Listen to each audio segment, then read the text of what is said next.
Last episode में हमने देखा था हानशन ने एक पावरफुल मेल स्पिरिट हासिल की थी जिसके पास एक पावरफुल शील्ड थी। ऐसे में हानशन के फ्यूचर में काफ़ी ज़्यादा काम आ सकता था। वो अपनी खुशी मना ही रहा था, तभी उसे फील होता है कि उसका सुनहरा शेर अब इवॉल्व हो चुका है। एंड ये देखकर उसकी खुशी सातवें आसमान पर पहुंच जाती है, क्योंकि इवॉल्व होने के बाद सुनहरे शेर के पास कुछ एबिलिटीज़ आ गई थी। अब आगे हानशन समुद्र से होते हुए गॉडेस शेल्टर आ जाता है। वो सुनहरे शेर की पीठ पर बैठा हुआ था एंड वहाँ पर उसके साथ साथ बहुत सारे बीस्टों की बॉडीज़ भी थी जिन्हें वो यहाँ पर बेच सकता था। गॉडेस शेल्टर के सभी लोग हानशन को देख रहे थे। जब वो देखते हैं कि हानशन अपने साथ इतना सारा मीट लेकर आया है तो उनकी हैरानी का कोई ठिकाना नहीं रहता है। यहाँ तक कि यांगली खुद भी शॉक थी। वो हानशन के पास जाती है। हानशन कहता है, यांगली, इस मीट को कैसे बेचना है तुम्हें अपने हिसाब से देख लो। एंड हाँ, तुम्हें इस मीट को बेचने में कोई जल्दबाजी नहीं करनी है, आराम से बेचना इसे। ये सुनकर यांगली सिर हिलाती है और फिर वो हानशन से पूछती है, आखिर इतने सारे बीस्ट तुम्हें कहाँ से मिले? तो हानशन मुस्कुराते हुए कहता है, ये सभी बीस्ट, अरे ये सभी तो मुझे समुद्र के अंदर मिले थे। मैंने इनका शिकार समुद्र के अंदर किया था। पर उसकी इन बातों ने यांगली को शॉक कर दिया था। वो शॉक के साथ कहती है, समुद्र के अंदर? असल में ज़मीन पर शिकार करने के मुकाबले समुद्र के अंदर शिकार करना बहुत ज़्यादा मुश्किल होता था। इस वजह से हानशन की बातों ने उसे चौंका दिया था। उसकी हैरानी देखकर हानशन मुस्कुराते हुए कहता है, हाँ, इसमें कौन सी बड़ी बात है? वैसे भी तुम मुझे बहुत पहले से जानती हो। क्या तुम्हें नहीं लगता है कि मैं ऐसा कर सकता हूँ? तो इस पर यांगली मन ही मन सोचने लगती है, ये ऐसा कर तो सकता है। सच में ये लड़का बहुत ही कमाल की चीज़ें कर रहा है। लो डेमन वर्ल्ड में मैंने इसके बारे में अपना जो भी ओपिनियन बनाया था वो बिल्कुल गलत था।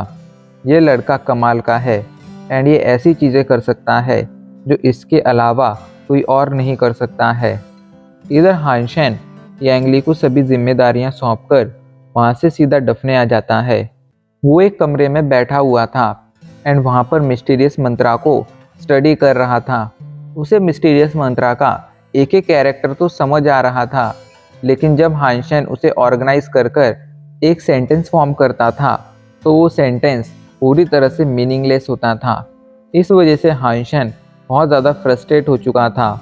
तभी उसके पास यानरन का कॉल आता है। हानशन जल्दी से कॉल पिक कर लेता है। यानरन कहती है, हानशन, क्या तुम एंशंट लैंग्वेज सीखना चाहोगे? तो इस पर हानशन कहता है, हाँ, मैं अभी के लिए एंशंट लैंग्वेज सीखने की ही कोशिश कर रहा हूँ। तो इस पर यानरन कहती है, कल डफने पर एंशंट लैंग्वेज के एक एक्सपर्ट आने वाले हैं। शायद उनके साथ डिस्कशन कर कर तुम अपने एंशंट लैंग्वेज के डाउट्स क्लियर कर सको। तो इस पर हानशन उनके बारे में यानरन से पूछता है। तो यानरन उसे बताती है कि प्रोफेसर जू पिछले कई सालों से एंशंट लैंग्वेज के बारे में स्टडी कर रहे हैं। ऐसे में वो हानशन की काफ़ी ज़्यादा मदद कर सकते हैं। हानशन इस पर अपना सिर हिलाता है, जिसके बाद वो अगले दिन प्रोफेसर जू का लेक्चर अटेंड करने चला जाता है। उनका लेक्चर मेनली क्रिस्टल क्लैन के लोगों की लैंग्वेज पर था। क्रिस्टल क्लैन के लोग किसी तरह के अल्फ़ाबेट नहीं लिखते थे, बल्कि वो अलग अलग तरह के पैटर्न्स ड्रॉ किया करते थे एंड उन पैटर्न्स को समझकर ही हम क्रिस्टल क्लैन के बारे में और ज़्यादा समझ सकते थे। हानशन उस लेक्चर को काफ़ी सीरियसली अटेंड कर रहा था एंड उसे उसमें से काफ़ी कुछ समझ भी आ गया था। लेक्चर ख़त्म होने के बाद वो प्रोफेसर जू के पास जाता है एंड कहता है, हाय प्रोफेसर जू, मैं हानशन हूँ। वो मैं असल में एंशंट लैंग्वेज को स्टडी कर रहा हूँ, जिसमें मेरे कुछ डाउट्स हैं। क्या आप उन डाउट्स को क्लियर कर सकते हैं? ये सुनकर प्रोफेसर जू मुस्कुराते हुए कहते हैं, हाँ, क्यों नहीं, पूछो, तुम्हारे क्या डाउट्स हैं? इस पर हानशन उनके साथ डिस्कशन करने लगता है, लेकिन उस डिस्कशन के दौरान प्रोफेसर जू को ये समझ आ जाता है कि हानशन को एंशंट लैंग्वेज की काफ़ी ज़्यादा नॉलेज है एंड वो खड़े खड़े हानशन के हर एक सवाल का जवाब नहीं दे सकते हैं। इसलिए वो हानशन से डिस्कशन करने के लिए उसके साथ वहाँ से कैफेटेरिया आ जाते हैं। जहाँ पर काफ़ी देर तक उनका वो डिस्कशन चलता है। उस डिस्कशन में हाइंशन को बहुत सी चीज़ें समझ आई थी, इस वजह से वो काफ़ी ज़्यादा खुश था। वो अपने कमरे में लौटते ही दोबारा से मिस्टीरियस मंत्रा को स्टडी करना शुरू कर देता है एंड इस बार उसे मिस्टीरियस मंत्रा के बारे में बहुत सी अलग चीज़ें समझ आती हैं। इस बार वो मिस्टीरियस मंत्रा को काफ़ी हद तक पढ़ पाता है एंड उसे पढ़ने के बाद उसकी प्रैक्टिस भी करना शुरू कर देता है। हाइंशन को मिस्टीरियस मंत्र स्टडी करने के बाद ये समझ आया था कि अगर कोई इंसान मिस्टीरियस मंत्रा को मास्टर कर लेता है तो मिस्टीरियस मंत्रा उसे खास तरह की एबिलिटी देता है, जिसकी मदद से वो स्पेस के अंदर दरारें क्रिएट कर सकता है एंड उन स्पेस में क्रिएट हुई दरारों का यूज़ करते हुए वो बिना किसी टेलीपोर्टर की मदद के भी ह्यूमन वर्ल्ड से demon world and demon world से ह्यूमन वर्ल्ड टेलीपोर्ट हो सकता है। लेकिन उसके लिए उसे इसे मास्टर करना होगा। लेकिन अगर वो इसे मास्टर भी नहीं कर पाता है एंड इसे थोड़ा भी सीख लेता है तो उसके पास इन फोर्स आ जाएगी एंड वो इन फोर्स जो उसके पास आएगी वो बहुत ज़्यादा पावरफुल होगी। इनएंग ब्लास्ट भी उसे इन फोर्स प्रोवाइड करती थी, लेकिन उसका पेनिट्रेशन सिर्फ 1-2 इंचेस का होता था। लेकिन अगर वो मिस्टीरियस मंत्रा के अनुसार इन फोर्स को प्रैक्टिस करता तो उसका पेनिट्रेशन 5 से 6 इंच तक जा सकता था एंड अगर वो इसे और अच्छी तरह से प्रैक्टिस करता तो उसका पेनिट्रेशन लगभग 1 फीट तक बढ़ सकता था। इस वजह से हाइंशन काफ़ी ज़्यादा खुश था, क्योंकि अब वो अपने इन फोर्स का यूज़ करते हुए किसी की भी बॉडी को बहुत ईजीली इनर डैमेज दे सकता था एंड ये काफ़ी कमाल की बात थी। बस हाइंशन को इसे प्रैक्टिस करना था, इस वजह से वो इसकी प्रैक्टिस शुरू कर देता है।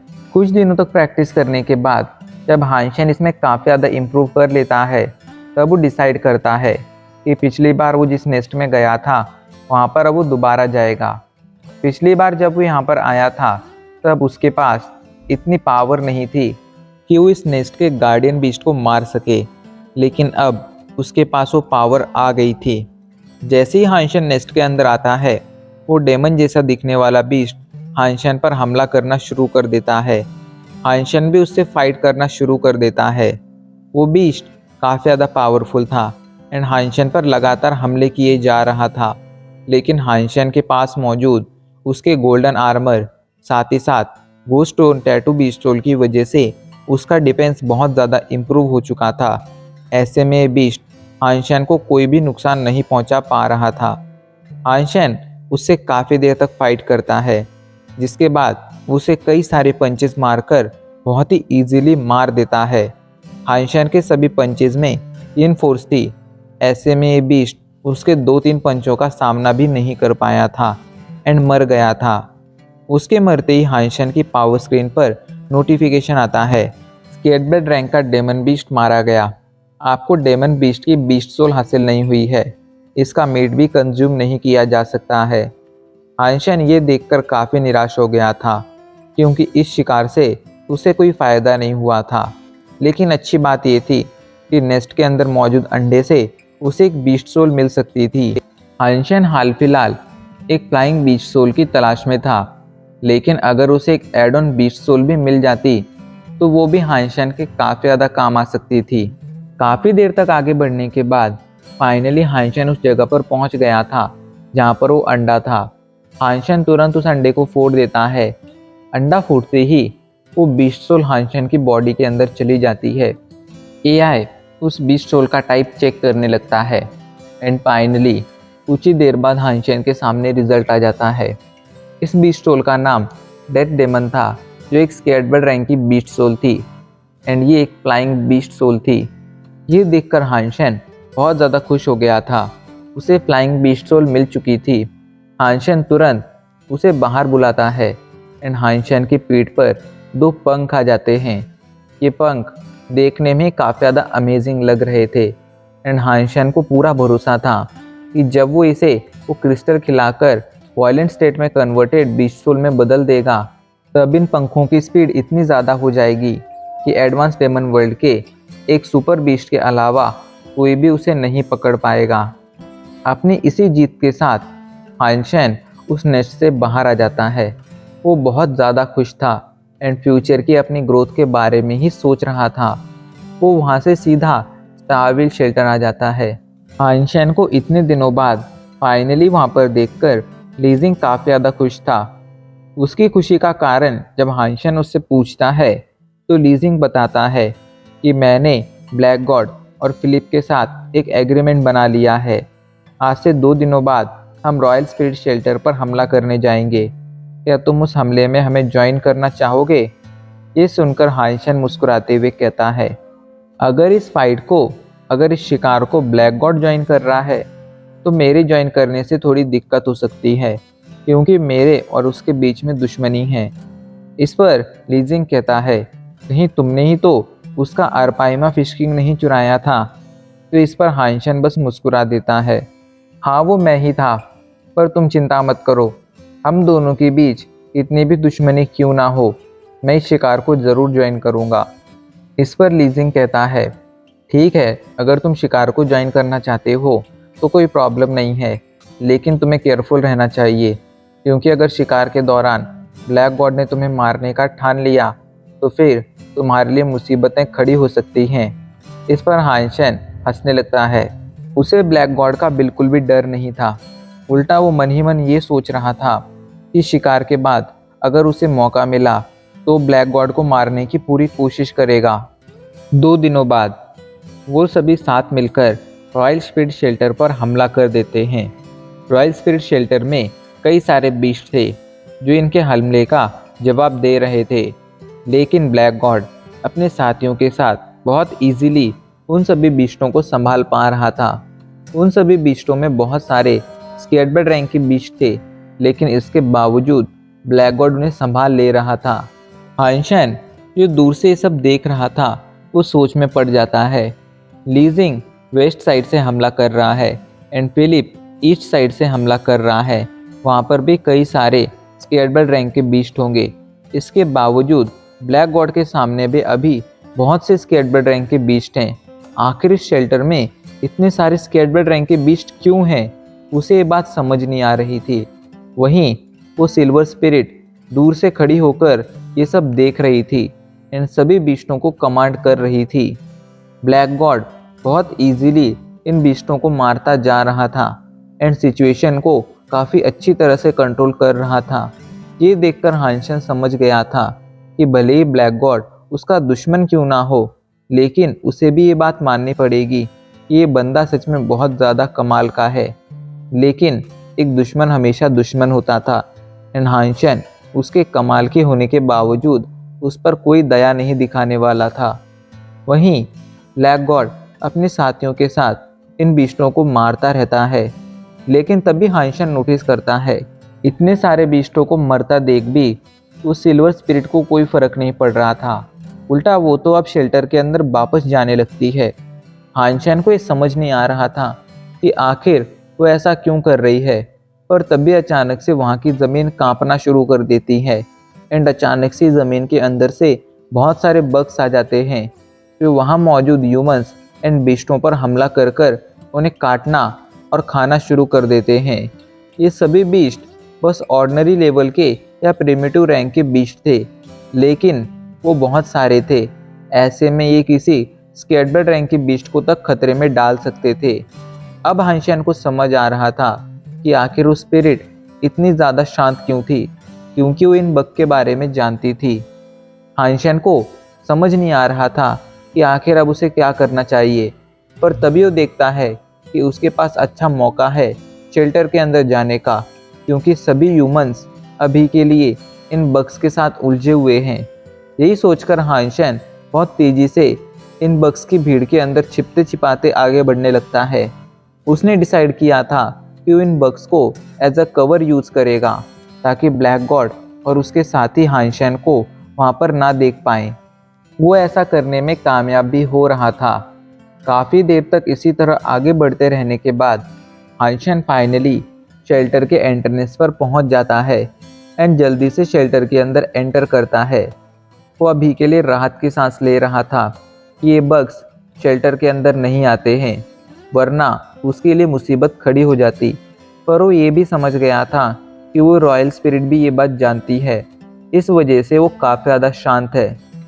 वो शेल्टर के अंदर था तभी उसके सामने बहुत सारे बीस्ट आ जाते हैं। हानशैन को इन बीस्ट से कोई प्रॉब्लम नहीं थी। इधर वो स्पिरिट वहाँ से जाने लगती है। हानशैन जब ये देखता है तो इन बीस्टों को मारना शुरू कर देता है। ये सभी नॉर्मल बीस्ट थे, ऐसे में ये हानशैन को नहीं रोक सकते थे।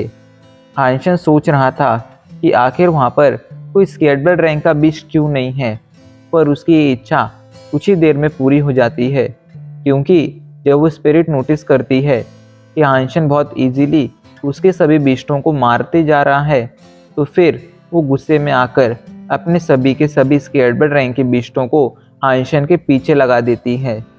ये 4 बीस्ट थे एंड काफ़ी ज़्यादा पावरफुल थे। उस स्पिरिट ने हानशैन को पहचान लिया था, इस वजह से वो किसी भी तरह इन बीस्टों के जरिए हानशैन को मरवाना चाहती थी। हानशैन इन बीस्टों के साथ उलझ जाता है, लेकिन वो समझ रहा था कि अगर वो ज़्यादा देर तक इनके साथ उलझा रहा तो इसका कोई फ़ायदा नहीं होगा, उल्टा इससे उसकी ही एनर्जी ड्रेन होगी।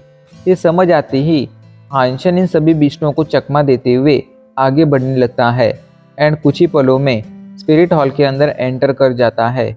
हेवनली को सच में कमाल की थी, इस वजह से हानशैन इन सभी बीस्टों से बच पाया था। वो हॉल के अंदर आ चुका था। ये सभी बीस्ट हॉल के गेट के बाहर थे, लेकिन पता नहीं क्यों पर ये बीस्ट अंदर नहीं आ रहे थे। हानशैन के सामने ही वो सिल्वर स्पिरिट थी जो गुस्से से हानशैन को घूर रही थी। एंड अब इसी के साथ हमारा एपिसोड आज यहीं पर ख़त्म हो जाता है।